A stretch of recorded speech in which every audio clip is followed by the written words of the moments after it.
Olha, ó, o Economist, jornal, está chamando, o Trump chamou o dia da libertação. Independência. E o Economist chamou, o Economist é inglês, né? É europeu. Ele chamou o dia da ruína. Por quê? Olha, eu vou com o que eu estava vendo o Sami falar aqui antes.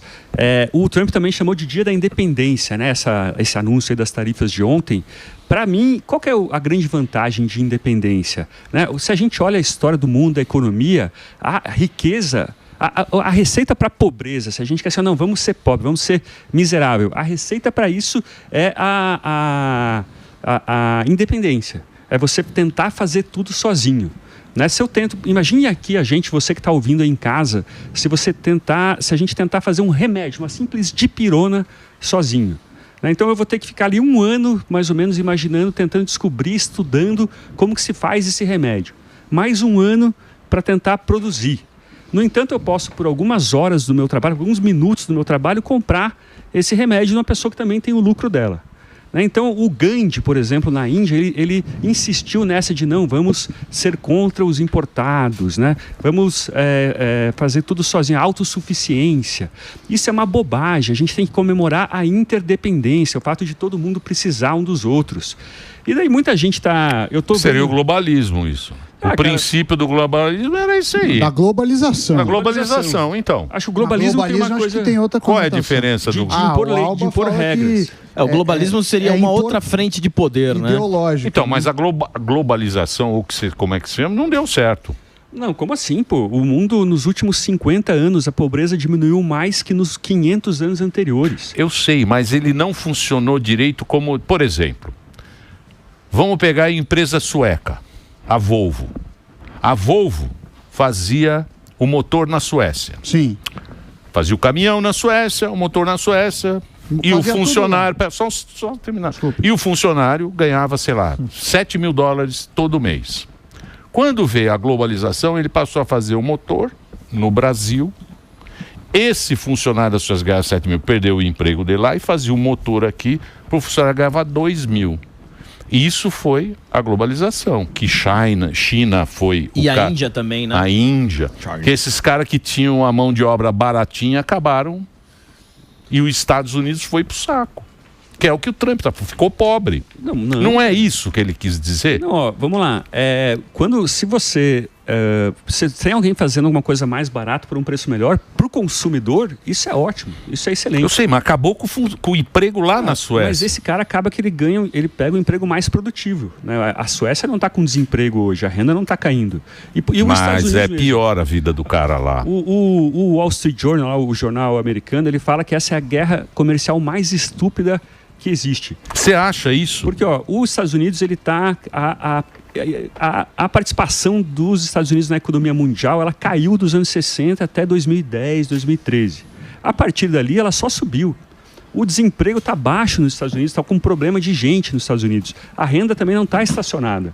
Então, assim, tem um problema com a China, até posso concordar que a China tem lá, o Sami pode explicar isso melhor, mas tem lá ela desvaloriza demais o câmbio para ficar muito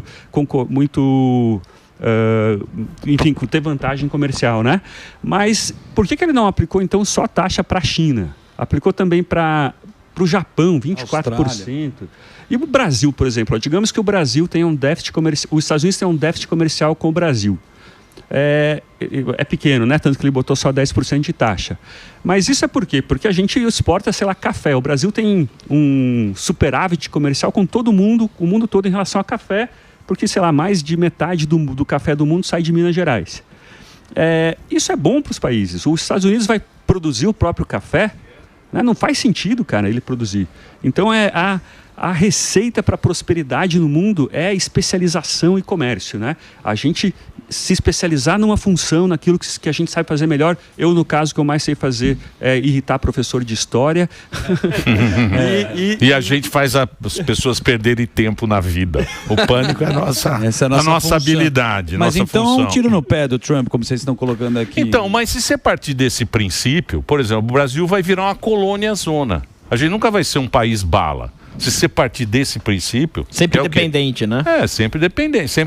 Sempre dando as commodities lá, levando aço para Hyundai, a Hyundai faz o carro, a gente paga um absurdo o carro que saiu daqui, foi lá para Hyundai e compra o carro aqui caríssimo. Não, uma teoria porque se partir desse princípio, o que a gente faz bem? Por exemplo, mas qual é o problema? Paga imposto. A Austrália... Não é? Paga bem imposto. Mas a Austrália e o Canadá, dois aí dos países mais ricos do mundo, são exportadores de commodities, de metal, de minério, que nem o Brasil. Mas quem consome é americano, que é isso que ele estava falando. Ele falou, porra, eu importo de vocês 3 bilhões de dólares de carne. Quando vai o negócio aí, você... sim. Não, entendeu? Esse toma lá da cá que ele está falando, não é isso? É isso aí. Você está me taxando, eu vou taxar igual. Então, mas quando você imaginar porque Estados Unidos é muito rico, meu. Verdade. Estados Unidos é 25% do PIB mundial, é americano, é só nos Estados Unidos. E ele fala como sendo um país pobre, parece país pobre. É verdade. Né? Parece país pobre, Estados Unidos. Será que está pobre desse jeito e a gente não sabe? Qual o alerta que ele está querendo? O que ele está querendo dizer? Isso aí. Tem uma mensagem. É isso aí. Não é só taxar porque ele não gosta dos caras. Uma coisa que daí sim eu concordo que ele pode exigir é assim, poxa, o Brasil cobra a alíquota de importação de 10% em média dos Estados Unidos e a gente cobra do Brasil 3%. Então vamos igualar, vamos ser recíproco. Mas parece que essa tabela, está todo mundo agora tentando discutir de onde que ele tirou aqueles números lá de reciprocidade, aquela tabela que ele mostrou ontem na televisão, e ninguém entendeu muito bem. Parece que ele dividiu o déficit comercial, uma bagunça essa tabela aí que está mostrando na TV. Então, se for para pressionar, muita gente, eu estou nos grupos aí, pessoal defendendo o Trump, muita gente está falando, não, ele está fazendo isso para pressionar os países a baixar a... Para negociar, né? O que você acha, Sami? Não, eu acho que esse negócio de reciprocidade, ele está impondo à sociedade dele um custo maior. Mesmo exemplo que você deu, não produz lá o emprego, tá? Mas o cara consegue consumir um carro por 2 mil que antes custava 7. E com essa sobra, vão gerar outra economia. Também quando ele faz essa questão, eu mando tanto e volto tanto.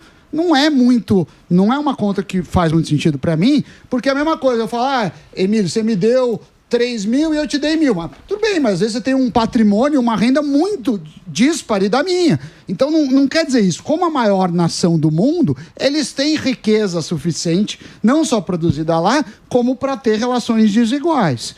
O que diz aí a teoria econômica, tem o Ricardo falava da vantagem competitiva. Faça o que você faz de melhor. Se você pensar, Emílio, no começo, como é que era? A sociedade, no começo, na Locke pode falar, o cara tinha que fazer tudo. Tinha que escambo. Não, então... Antes do escambo, ele fazia tudo. Depois começou o escambo. Depois uma unidade, que é o dinheiro, para trocar. Então, para mim, você está regredindo a sociedade e vai ficar tudo mais caro. Então, mas você fala no protecionismo dele, que ele está sendo... O protecionismo vai ficar muito mais caro. O poder de compra do americano vai diminuir. Você acha que a globalização deu certo? Acho que deu mais certo que errado. Que nem mas para o americano talvez não tenha dado certo. Por isso que ele está fazendo isso. Melhorou. Para o americano? Melhorou. O americano tem muito mais acesso hoje do que antes, a qualquer coisa. A classe média não diz que não tem mais classe média. Poder de compra. Mas isso eu acho que está muito ligado a outras políticas que foram feitas. Que você como acha, enxurrada de dinheiro na Covid. Pandemia. Eu acho que tem um problema de percepção. As pessoas acreditam uma coisa, mas quando a gente vai ver os números mesmo, o americano nunca foi tão rico, nunca teve nunca conseguiu as coisas de modo tão fácil. Eu tô até brincando com uns amigos agora que estão morando nos Estados Unidos, eu falando assim, vou para aí em setembro, vou para um casamento lá, se quiser eu levo um iPhone para você, porque vai estar mais caro nos Estados Unidos que no Brasil. E assim, tem aquela frase, o Brasil é o país do futuro. Tem tô vendo alguma razão nisso, alguma verdade nisso, porque os países estão cada vez mais se parecendo o Brasil, entendeu? Cheio de corrupção, cheio de violência, cheio de barreira alfandegária. Nem a Dilma faria uma política alfandegária de importação tão cruel quanto essa do Trump, assim. Tá fazendo uma exclusão comercial nos Estados Unidos. Eu acho, até tô meio otimista, pensando que vai dar tão errado os preços lá vão subir tanto que o Trump daqui a pouco ele vai arranjar ali algum motivo para cantar vitória e vai desistir disso tudo e vai retornar ao que era antes. Talvez a culpa não foi de uma iniciativa de ter ido para a China lá no passado e produzir tudo lá que era mais barato e aí incentivou a economia, agora eles estão tomando uma trauletada dos chineses. Você vê com carro, eletrificação, tudo, alguma conta os Estados Unidos está pagando, né? Com essa treta comercial. A treta começou sempre com a China, né? O Donald Trump sempre posicionou China era o problema dele. Não, sim. E acho que tem aí uma concorrência desleal, né? Eu não gosto muito dessa palavra, mas acho que tem uma concorrência desleal da China. Que talvez aí, nesse caso, seja legal ter uma barreira, alguma coisa assim. Mas, cara, a gente se beneficiou muito com o avanço da China também. Eu lembro da minha casa, quando eu era pequeno, as superfícies, assim, os móveis eram todos vazios, né? O brinquedo era muito barato, muito caro, né, quando eu era pequeno. E de repente a gente foi inundado de coisas da China. É verdade. Né? Pula. Hoje, você compra tudo na internet. É verdade. Bela observação. Então, isso foi muito bom para todo mundo. Você vê criança com brinquedo barato, né? Tem vantagem. A gente não tem esse mito também. O Sami pode explicar melhor aí, que déficit comercial, né? A gente vê lá no jornal, geralmente, o pessoal dizendo: a balança comercial está negativa para o Brasil. Isso não é necessariamente ruim, né? Quando um americano compra um carro japonês, ele dá dólares em troca. O japonês vai fazer o que com esse dólar? Fica com esse dólar na mão, geralmente o que ele faz é investir nos Estados Unidos. Ele compra um título público americano, o que é ótimo para os Estados Unidos, né? Ele faz baixar os juros. Essa ação dele de comprar um título ajuda a baixar os juros dos Estados Unidos. Mas quando acabar essa confiança... Tchau, pessoal. Pessoal. Que é o que está acontecendo. Exatamente. A turma não está mais colocando dinheiro no Exatamente. Esse é que é o medo. Claro. Ninguém confia mais nos Estados Unidos como... Porque Estados Unidos tem 60% de dólar, está na mão do americano. Quando o cara não acreditar mais nesse título público americano, nessa dívida, que nem o Sami fala, mas não tem problema, porque o dinheiro é deles, eles vão rolando a dívida. Mas e quando o mundo fala o seguinte... isso aí não funciona mais. Agora é a China.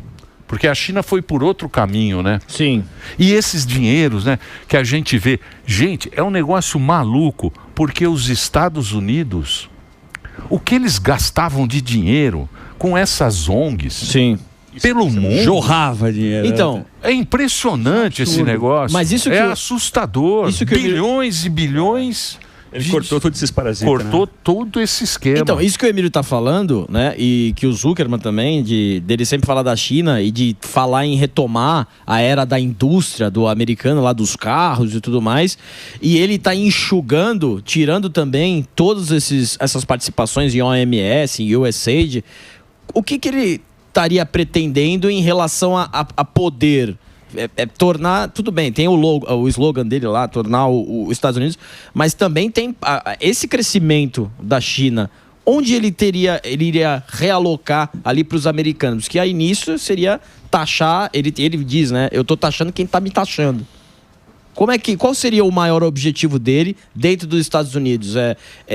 Resolver essa dívida que o Emílio está falando, que parece que ele está enxugando ali o Estado e querendo arrecadar mais. Eu acho que são duas coisas diferentes, né, meu? Uma tem que cortar mesmo, né? Tem que cortar esse matagal e tá muito alto, tem que cortar de baixo todos esses parasitas que tem aí no governo americano, em qualquer governo, né? Isso é um problema da democracia, na real, né? Os grupos de interesse vão tomando conta, então tem que passar uma motosserra mesmo nisso. Se eu fosse Trump, eu até pegava ali a motosserra do Milley e é bom que ele corte, né? Tem muita coisa, talvez tenha sido aí meio exagerado, meio de qualquer jeito como ele fez, mas enfim, tem que diminuir o Estado, isso é excelente que ele faça. Está agora anunciando o corte de imposto também. Mas a outra coisa é essa visão econômica dele de tarifa. O Trump gosta muito de tarifa e não sei se vai dar certo. É arriscado. E a União Europeia, você acha que ela vai se prejudicar muito? Eu acho que sim, né? Porque na Europa os caras estão preocupados, né? Que a Europa já vive em dívida, né? Tem uma geração que é velha, né? Que não consegue mais pagar, não tem mão de obra, né? Na Europa. Pois é, muita gente está falando que o Brasil, talvez até a Europa, vão se beneficiar, né, dessa guerra comercial toda. O Brasil aí teve até uma sorte e se a China vai deixar de vender para os Estados Unidos, o que ela vai fazer com toda a sua produção? provavelmente vai para a Europa, vai para o Brasil. Então talvez os preços de produtos baixem para nós aqui, que talvez seja outra vantagem, né? Então é de se esperar, mas tem um problema aí grave também nessa história do Trump, é ele mudar de ideia toda vez. Isso para um cara que está querendo abrir uma fábrica nos Estados Unidos, está querendo abrir um negócio, é muito ruim. Segurança, né? Jurídica, política, você não sabe o que vai acontecer. Previsibilidade. E vai demorar um tempo, né? É que nem a Europa querer se militarizar agora. Sim. Vai demorar 10 anos para a Europa ter um sistema de defesa eficiente mesmo, como sempre Estados Unidos que bancou.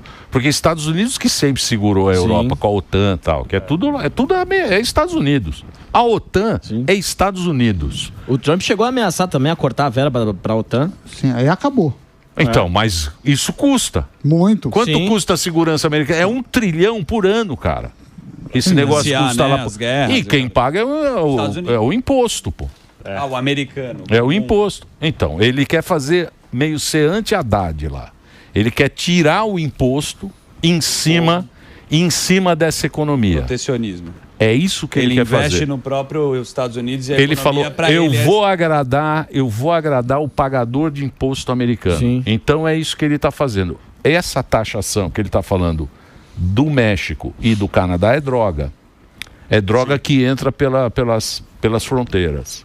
Ele fala que com isso ele vai gerar mais emprego nos Estados Unidos. Mas pode dar muito errado. Não, é uma tentativa do cara. Alguma coisa tem. E a nossa audiência, o que acha disso, Dedê? Interrogação. É o que interessa. Tira um a nossa audiência que interessa. O que você acha, Narlock? O que você acha? Olha o Lufé lá. Olha o Lufé em Los Angeles. Tá tranquilo. E aí, Lufé, tá tranquilo aí ou não? Tá indo pra China de Vamos ver se ele fala alguma coisa. Tá tranquilo? Tem áudio dele ou não? Não tem, né? É passageiro. Hã? Passageiro. Ah, tem Põe passageiro. o passageiro pra falar. Tá com o Trump. Aldinha. O cara é Uber lá. Nossa audiência é rica, tá dormindo aí. Nossa audiência. Muito bem. Eu quero saber do Brasil, já que a gente está falando de taxas e impostos. Qual é a tua percepção aqui da economia brasileira aí, ó, Narlock? Pois é, cara, eu acho que está na hora certa do Lula. Se eu fosse Lula uma hora dessa, eu falava assim, ó, quer saber? Só para dar uma resposta elegante para o Trump, vou anunciar um grande acordo comercial com a China, com a Europa, passar por cima do Mercosul, que o Mercosul só acaba atrapalhando a gente em abrir o mercado para todo mundo, e daria uma resposta elegante nisso, entendeu? Mas o problema é que o Lula está tão queimado, né? Tem até, os chineses têm uma expressão que é armadilha de Tácito, né? O nome chique. O que seria? Armadilha de Tácito é quando você não importa o que você fizer, você é um merda. Já é igual a gente. É nóis. É igual a gente. É o Quando o tiro Sami pela chega na culatra. granja. Não importa se o programa tá bem, se ele tá mal, não importa. Você chega, É você o nunca Lula. vai ter confiança. Mas você viu O que que a importa é que a pesquisa gente é deu bom ou ruim. exatamente isso. E o cara fala, qual é o problema do governo do Lula? É o Lula.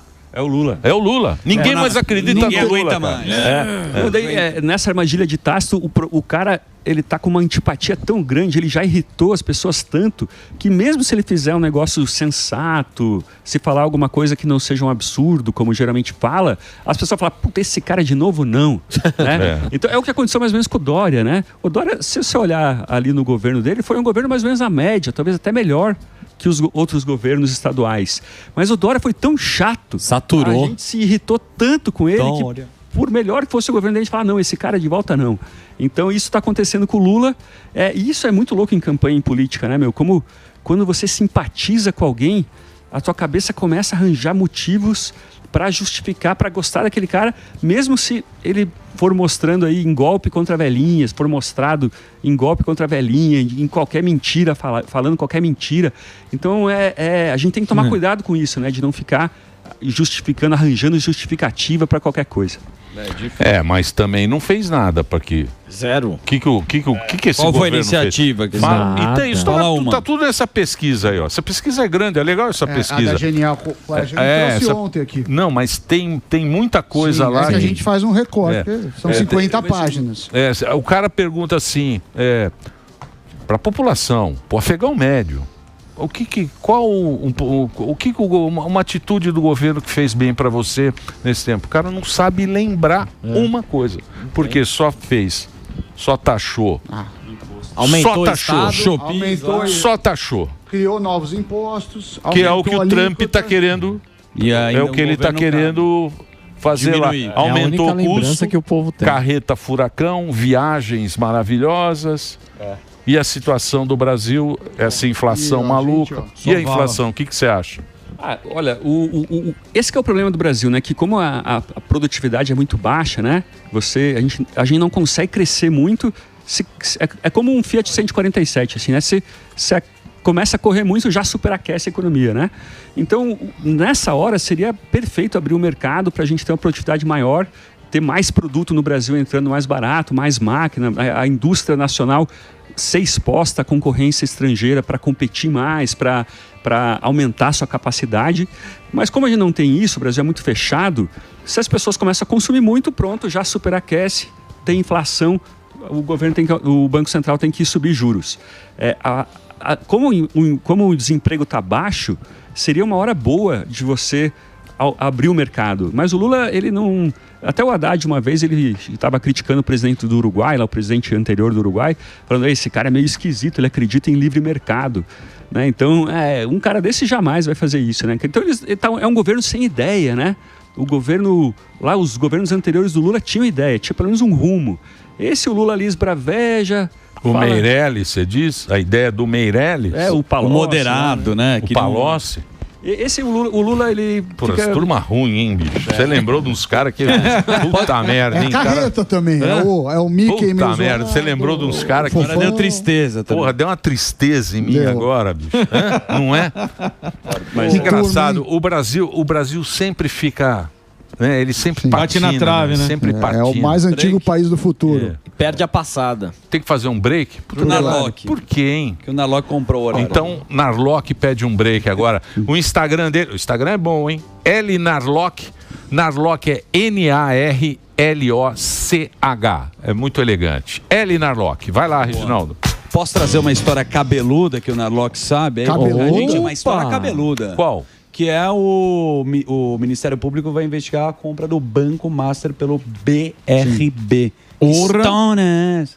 Pois é, então hoje eu tô na economia, né? Me chamaram aqui para...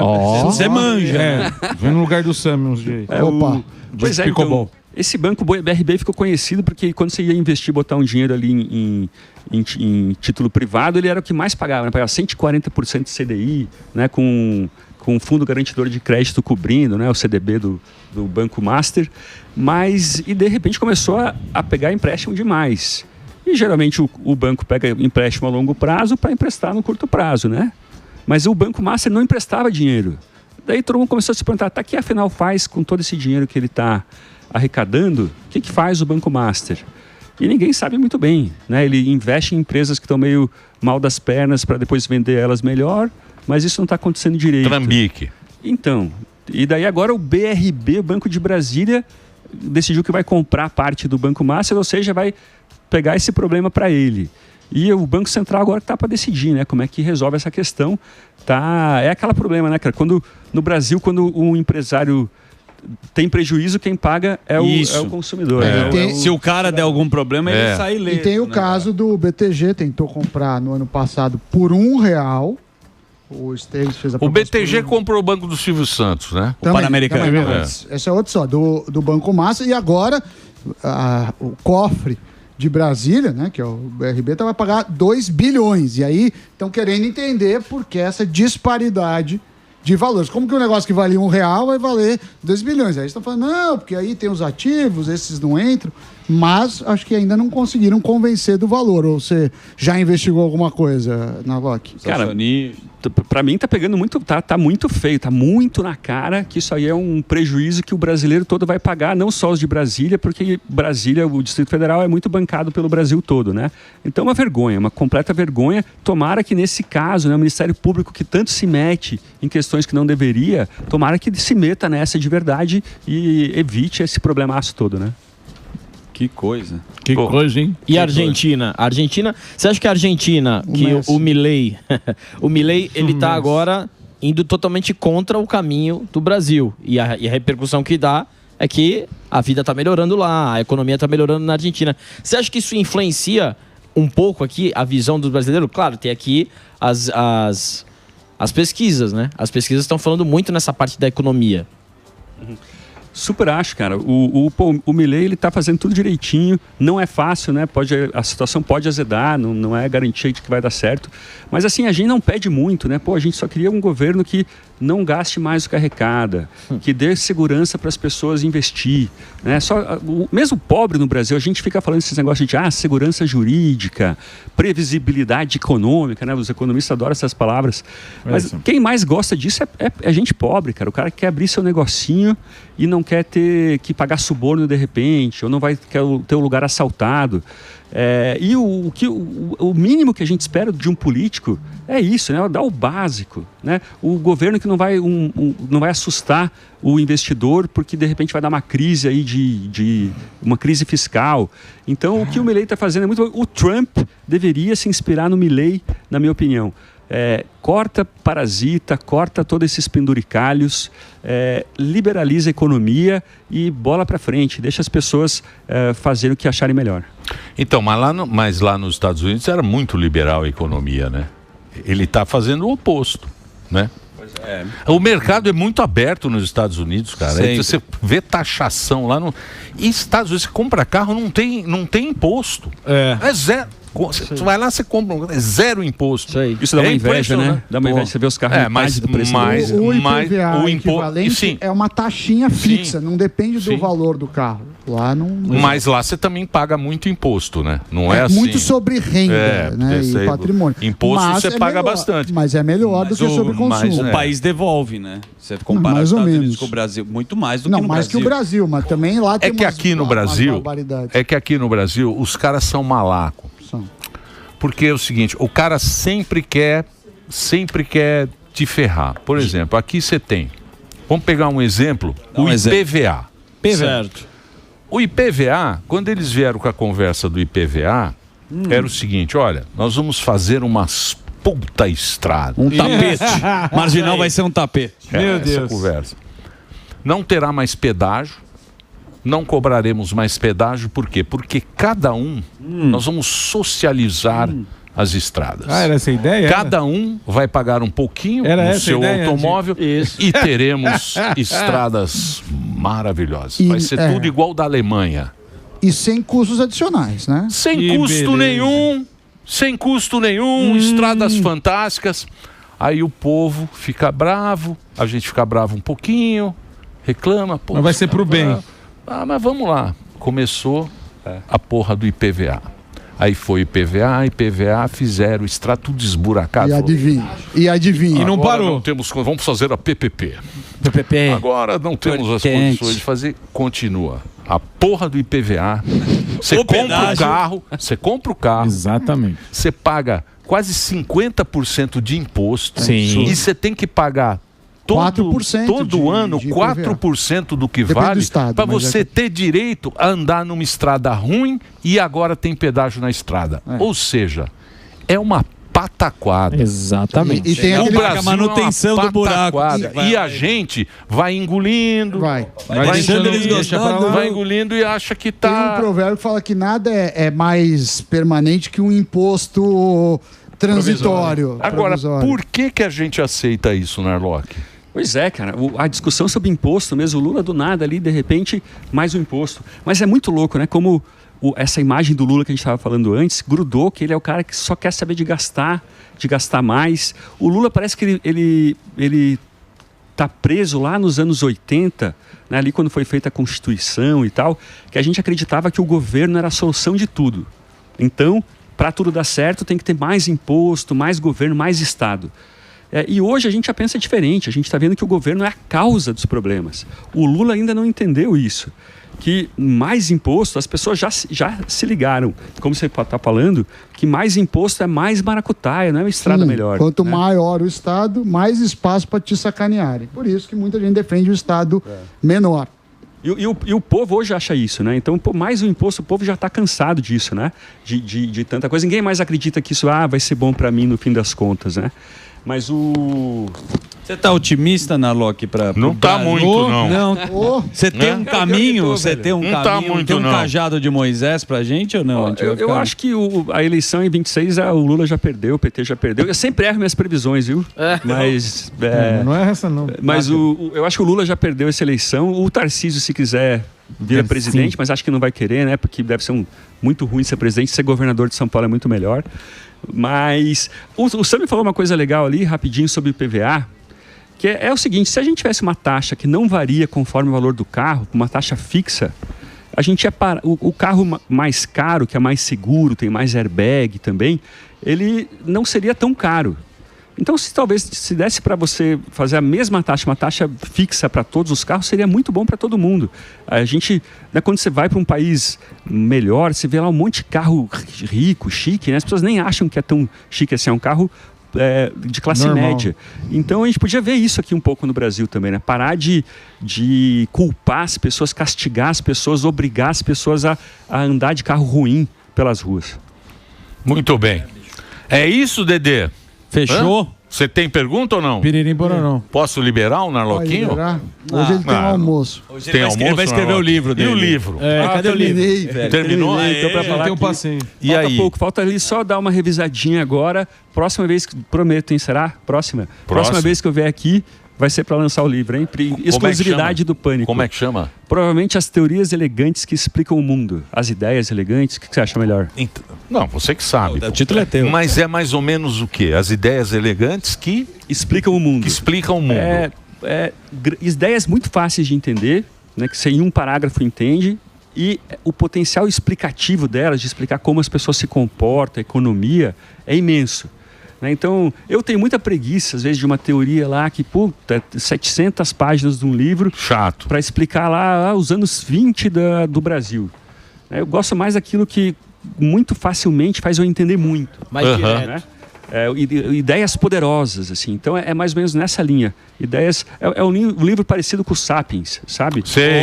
Do Harari, adoro. O Harari. Ambicioso. Sumiu esse maluco, né? Depois escreveu 3 livros, tá Ganhou bom. um bis, O cara ficou bilionário. Tá lá velho. descansando Tem agora. Homo Deus e 21 lições pro século XXI, que é bem atual, de inteligência artificial. O último aí, que é o Nexus, que fala disso também, né? É o quarto. Que mas ainda é- fez pra criança livro. Mas é muito canhoteiro esse cara aí. Ele é progressista. É, bem canhota. Eu Na achei hora que ele apareceu, né? canhoteirinho. Você lê o livro, é legal. Aí aparece o cara com essa... Canhoteirinho. É um puta Zé Canhota. Você sabe que canhota? Escreve bem o canhota. O canhota escreve bem. Ele é romântico. É fácil, né? Ele é meio centrão, ele fica Não, meio... ele é canhota. Ele é O que canhota. ele teve de canhota? Mas ele fala muito do comunismo e tal. É. Canhota é o seguinte, tem 2 tipos de canhota. Tem o malandro que explora o trouxa. Sim. E tem o trouxa que defende o malandro. Exatamente. Assim você defende Precisa ter um equilíbrio. Você escolhe qual você é. canhotagem. Caminha a humanidade. A canhotagem, ela vai nisso. Ou E você vai nisso, explora o ó. trouxa, Hã? ou Bem você bolado. explora o trouxa. Claro, vai assim há muitos anos. Você escolhe Não é, um lado. Narlock? É isso aí. Hã? Não tem muito trouxa no E mundo. tem muita gente querendo ser enganado, cara. É, isso aí. O cara tem uma demanda para ser enganado ali. É isso aí. Muito grande. O povo gosta disso. Ele gosta de ser enganado. né? Por que será? Não sei. O Narlock um dia vai escrever. Faz parte da nossa você não humanidade. precisa E a pensar. gente também gosta. É. A gente também gosta. Narlock conversou com a gente. Obrigado, Narlock. Valeu Obrigado, pela gente. Valeu. participação.